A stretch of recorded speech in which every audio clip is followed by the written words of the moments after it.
ബൈബിളിലെ തെറ്റുകൾ.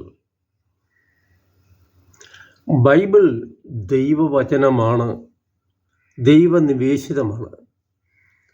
പിന്നെ എങ്ങനെയാണ് അതിൽ വസ്തുതാപരമായ തെറ്റുകൾ കടന്നുകൂടിയത്?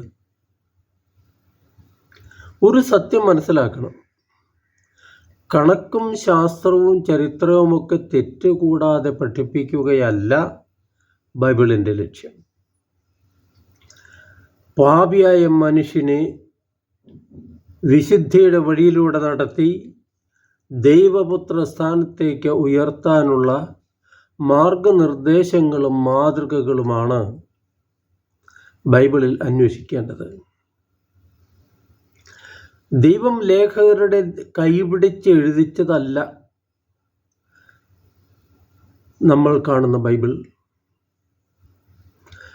ദൈവം അവർക്ക് പ്രേരണ നൽകി, ജ്ഞാനം നൽകി. അവരെഴുതി തങ്ങളുടേതായ സ്ഥലകാല സംസ്കാര ഭാഷാ ശൈലികളുടെ പരിധിയിൽ നിന്നുകൊണ്ട്. ആധുനിക ശാസ്ത്രത്തിൻ്റെ ദൃഷ്ടിയിലൂടെ നോക്കുമ്പോൾ അതിൽ പല തെറ്റുകളും കാണാം.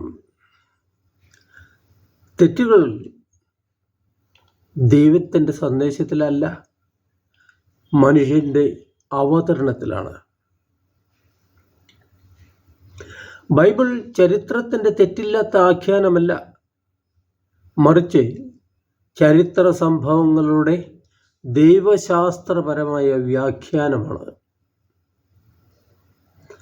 അദൃശ്യനും അപരിമേയനുമായ ദൈവത്തിൻ്റെ ചരിത്രത്തിലെ ഇടപെടലുകളെ ദൈവാനുഭവമുള്ള മനുഷ്യർ വ്യാഖ്യാനിച്ചെഴുതിയതാണ് ബൈബിൾ.